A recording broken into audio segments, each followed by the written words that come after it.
Hello, everybody. Welcome to Lunch with California Common Cause, our weekly opportunity to chat with our members and others interested in building a better and more inclusive California democracy.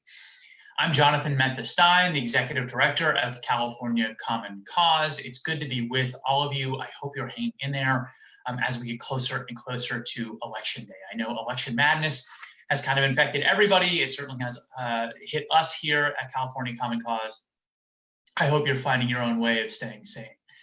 So we've got a ton going on at the moment, and this will be a solo update from me about the work that we're doing. First, I want to talk about voting and how to make sure you're prepared to cast your ballot. This is the voting month in California because of early voting, because everybody has a vote by mail ballot. I think millions and millions and millions of Californians are voting in October instead of November. Then I want to talk about redistricting and the work of the California Citizens Redistricting Commission, which is up and running right now. And then lastly, I want to talk about our legislative wins and a couple legislative losses for California Common Cause at the California Capitol in 2020. Okay, so we'll start with voting. First, ballots are out. I know mine is on the way because I got an email and a text notification from the Alameda County Elections Office because I signed up for ballot tracks. If you sign up now, you're probably not going to get a notification letting you know that your ballot is on its way to you because by law, all California counties sent their ballots out to voters on October 5th. So you're not going to get a notification because it already happened.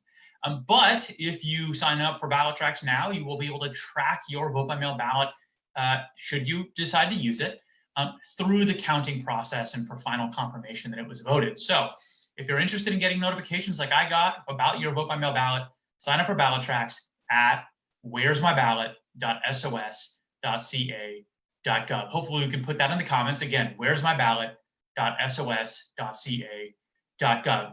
Some steps to get prepared to vote. And we mentioned this before in California, here at California Common Cause, we've mentioned this several times. Voting in 2020 just takes more homework than normal. You have to do a little bit more prep. So first, register to vote. That's a no-brainer. If you're watching California Common Cause live stream with your available free time, you're probably already registered to vote. But if you're not, go to registertovote.ca.gov. If you've already done that, I would urge you to check your voter registration status. Even if you are a regular voter and you voted over and over and over, I would really recommend that you check your voter registration status. Make sure that you're registered at the right address. Make sure that you have the right language preference. That can all be done at vote.ca.gov. And you can, at vote.ca.gov, you can also sign up for ballot tracks. You'll find a link to ballot tracks.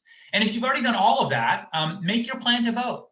If you want to vote your vote by mail ballot, you can do it by mailing it back. You can do it by dropping it off at a drop box. You can do it by dropping it off at a voting site. Which are you going to use? When are you going to do it? If you want to vote in person, that's great. Some counties will have these super consolidated voting sites, and you can go to any one in the county. Other counties will have these super consolidated voting sites, but require you to go to a specific one closest to your home. Other counties are going to be using regular polling places. So which is your county doing? How much flexibility do you have? Also, different counties will have different kinds of early voting. Alameda County and Contra Costa County are right next to each other. Alameda County is going to have early voting at every single voting site, Saturday, Sunday, Monday, and then obviously the same sites will be open on Tuesday on Election Day. By contrast, Contra Costa County will have only what they call regional early vote sites, and they're open on, if I'm not mistaken, Friday, Saturday, and Monday. And then again, they'll have all polling places open on Election Day. So there are differences between even neighboring counties on how early voting will run. Make sure that you know the details in your county. Do that homework. Make your plan to vote. And if you've already done all of this, help your family, your friends, and your community members through the same steps. Text people, call people, email people, talk to them about what their plan is to vote. Let them know that there's more homework to be done in 2020 than ever before. We need you to be democracy warriors. In 2020, democracy takes all of us. Okay, so redistricting. Later today, I'm going to be speaking to the California Citizens Redistricting Commission. I'm very honored to have been invited to represent California Common Cause in front of the new Citizens Redistricting Commission. It's a 14-member, if you don't know, it's a 14-member independent, citizen-run redistricting commission that will lead our federal and state redistricting here in California instead of elected politicians. We're going to talk about how best to reach community, how to engage with people. And one of the things that we'll be talking about today is something that I want to surface for you, and it may be a term that you've never heard before: communities of interest. What is a community of interest, and why is it important? Well, if you're a super engaged Californian and you are ready to do more to build a better democracy after Election Day, I'm going to ask you to get involved in state and local redistricting in 2021, and maybe, depending on your city and county, maybe into 2022. And one of the biggest pieces of state and local redistricting will be something called communities of interest. So a community of interest is basically the process or the building blocks of drawing maps. So when you're drawing maps, the line drawing body, whether it's a city council or a county board of supervisors, or it's an independent commission at the local level, or it's the independent commission at the state level, they're getting census data, right? So they're using population data from all over to know how to compose new districts. They're looking at relevant law, like they're doing an analysis under the Voting Rights Act to understand, where are different communities, where are certain kinds of districts required to honor the voting rights of certain communities. But then also they're just listening. That's the biggest part. They're listening. They're listening to people talk about what their communities look like. And they say, listen, my part of town is historically is different from this other part of town. Let's say, for example, you're a part of town that has historically been on the wrong side of redlining, right? There's lots and lots of these communities. Just as an example, there's these what are called, we call them in law school, disadvantaged unincorporated communities in the Central Valley Ducks.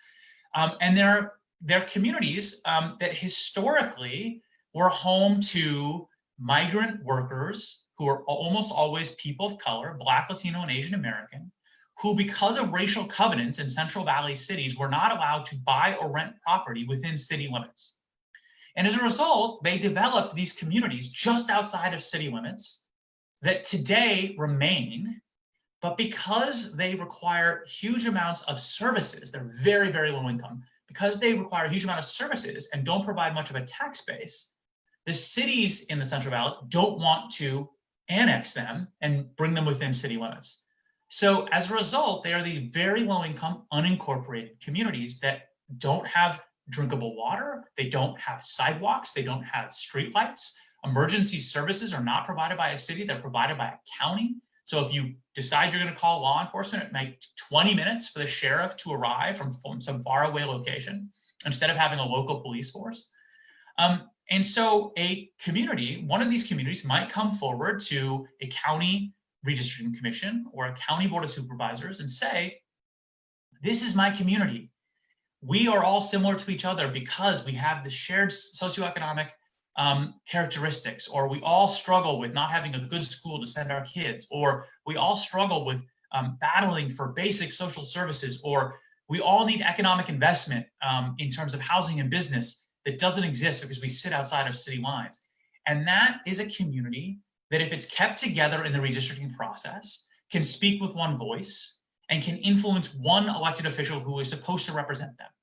But if, by contrast, the district lines split that community into 2 or 3 pieces, they don't have one advocate. They don't have one person who's supposed to listen to them. In fact, they probably won't get a hearing with anybody because no one feels as though they're responsible for representing that community.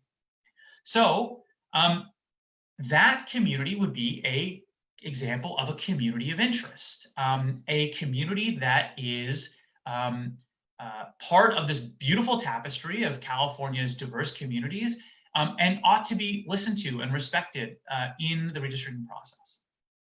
So there are thousands of communities of interest, and one of the things that we're going to talk about today on the Citizens Redistricting Commission meeting is, how do you define a community of interest? It feels like there's a million ways to think about communities of interest, and that's true. And one of the things I can give you a sneak peek, because today's meeting, by the way, is a public meeting, and you'll be able to, if you want, you can go on their website and live stream it and hear me talk about a lot of the same things. But one of the things I hope to say to the Redistricting Commission today is that I urge them to resist a simple definition of community of interest.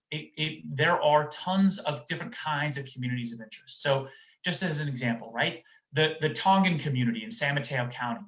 It's one of the largest Tongan communities outside of Tonga. That is a community of interest. The Filipino community in Stockton, which at one point in American history was the largest community of Filipinos outside of the Philippines. That's a community of interest. But it's certainly not just shared race and ethnicity or shared cultural identity. A shared set of interests in political or policy issues might define a community of interest, right? So all of the far northern California communities that are impacted by wildfires or use the same wildfire response systems, they all have an interest in wildfire response and climate mitigation. That could be a community of interest. Coastal communities that feel as though the rising sea levels are going to impact the safety of their properties and potentially their property values. They're all impacted by the same policy issue. That could be a community of interest. Communities that have similar socioeconomic status, right? So I grew up in the Bay Area, South Bay area, on the border of West San Jose and Cupertino. Historically, the east side of San Jose has been lower income and has needed greater social services and has really fought for representation. It is a lower socioeconomic status area. And this is so that could be a community of interest, but it's a perfect illustration of how communities of interest overlap with other factors, right? So the east side of San Jose has also been, carries the legacy of redlining, and where it's predominantly people of color who couldn't, earlier in San Jose's history, couldn't find housing in the upper income parts of town, right? And so it's lower income and it's predominantly people of color, and they have a shared history and a shared set of interests in policy issues. So communities of interest overlap. People are parts of different communities of interest at the same time. Another definition of communities of interest could be common social or business or civic networks, right? The Koreatown area in Los Angeles could be one example of this, right? Or the downtown part of Oakland, which has a set of businesses that share a common sort of vision for the commercial hub of Oakland. That could be a community of interest. Or just different regions and parts of towns bordered by mountains or bordered by lakes or rivers or highways or streets. I mean, these are all things that are parts of town, right? They're all communities of interest. So communities of interest it's a wide-ranging term. It's a flexible term. It can mean a lot of things all at the same time. And you're going to hear that term over and over and over and over if you get involved in the state redistricting process or the local redistricting process. And so this is a little bit of a primer on that. And California Common Cause, hopefully, will be in a position where we can create a whole suite of resources to support local community members as they get involved in their local redistricting processes. And it will include guides to local redistricting law, giving testimony in front of a local redistricting commission or in front of a local redistricting body like a city council or a county board of supervisors. How do you think about your community of interest, and how do you give testimony about your community of interest? These are all things we hope to provide as support to local community members and Common Cause members. But it all matters. It all comes down to funding. If I'm being frank with you, as the executive director, a huge portion of my brain in any given week or month is dedicated to fundraising. And so we'll see what we have the capacity to do. Okay, I want to move to our last of our three segments today, legislation.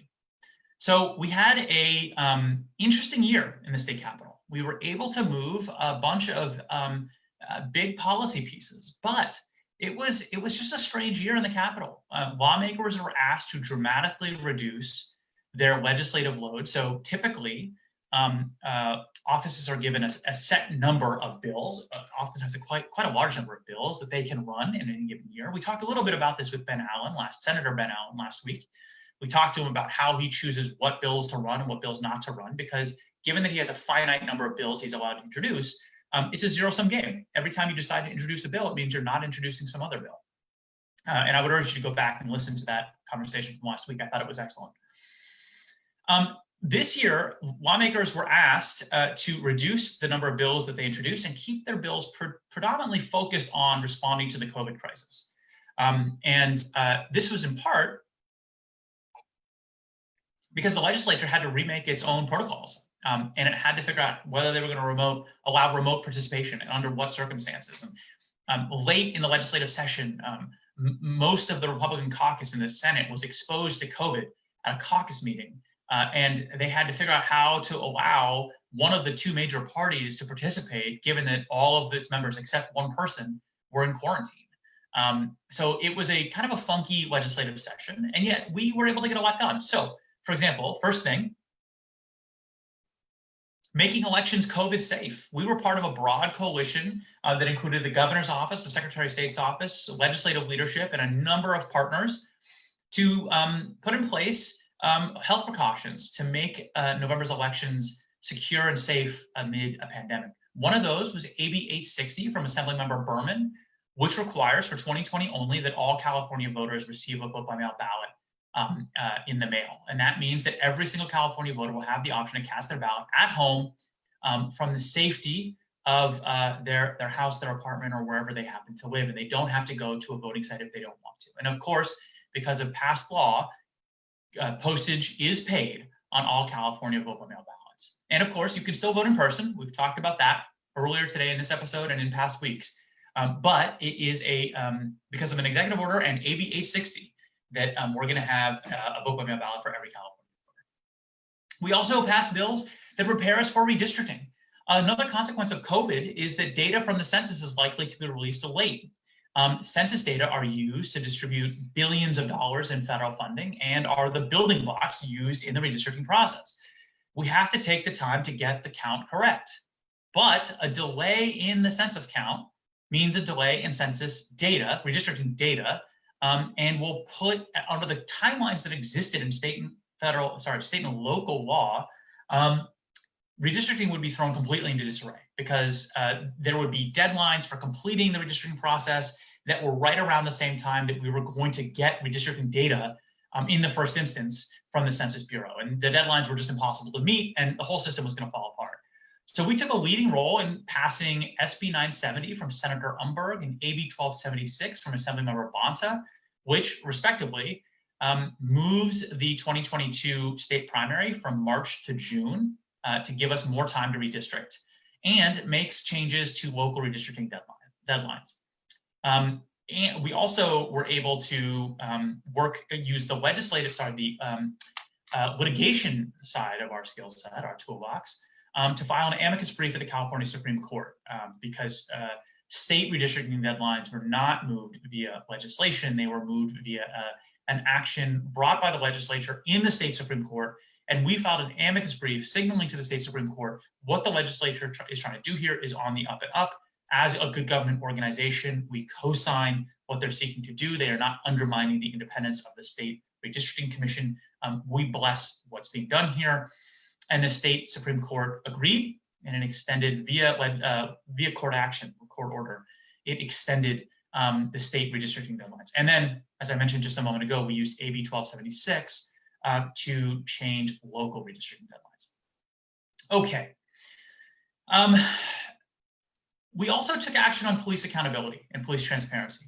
So after the police killings of George Floyd and Breonna Taylor and other Black Americans, there has been a national demand for greater action around accountability and transparency in law enforcement. And as it turns out in California, use of force complaints and bias complaints against law enforcement are often kept internal to law enforcement agencies and never actually become public. And there's a variety of ways in which police departments and police officers are able to evade any sort of accountability for excessive force claims or discrimination claims. Common Cause supported 2 bills this year to remove that veil of secrecy around policing abuse. AB 1185, which was from Assemblymember McCarty, now authorizes counties to create sheriff oversight boards with subpoena power to provide independent review of county law enforcement, including allegations of excessive force and misconduct. We think greater oversight and greater transparency in government is a good thing, and that applies to law enforcement as well. Unfortunately, our other priority policing accountability bill fell just short. That was an SB 776, a Senator Skinner bill. That would have changed current law so that all police use of force records and allegations of racial bias or sexual misconduct would become disclosable public records, no longer hidden from the public, no longer hidden from the press. That bill fell short because of the chaos at the end of session. A lot of bills were just not taken up, even though they had some expectation of passing. That was one bill that fell victim to that, and we expect the bill to be reintroduced in 2021. We hope to continue our support. Lastly, we are committed to transparency at all levels of government. One of our core missions is to fight dark money and make sure there's full transparency in election campaign funding. While state and federal candidates disclose their campaign finance reports online, which makes them easier to access, at the local level, there's a patchwork of rules. And a lot of cities and counties file their reports on paper, and you have to go to a city clerk's office or a county registrar's office in order to access them. And of course, what member of the public is going to have the time to go into a city, in particular in COVID, go into a city clerk's office or a county registrar's office and is going to dig up campaign finance reports to figure out who is funding whose campaign. AB 2151 from Assemblymember Gallagher finally brings local campaign finance reporting into the 21st century and requires that local campaign finance reporting also be posted online. We were happy to support, and we're happy that bill made its way through the legislature and was signed by the governor. Okay, I just want to conclude by noting that California Common Cause is chugging along in a really difficult time in our democracy. We are working to build a stronger, fairer, more representative, more accountable, more inclusive democracy here in California, as it feels like our democracy is falling apart in Washington, D.C. But everything we've been able to accomplish that I just mentioned was done with a relatively small staff, and it really was support from Common Cause members like you that made it possible. Your donations, your time, your action emails, your phone calls to legislative members were able to helped us get that legislative agenda through. So thank you for everything that you do. That's it for today. I want to talked about voting, talked about redistricting, talked about our legislative agenda. Happy to report out about everything that we're doing here at California Common Cause. Thank you for joining us today for this solo episode of Lunch with California Common Cause. You can follow us on Twitter at Common Cause CA. You can follow us on Instagram at CA Common Cause. Presumably you know how to follow us on Facebook since you're watching a Facebook live stream. Follow me specifically on Twitter at _Jonathan Stein. As always, we appreciate you and your support of California Common Cause. Thank you for being with us in this fight. Good luck surviving the last month until the election. See you next week.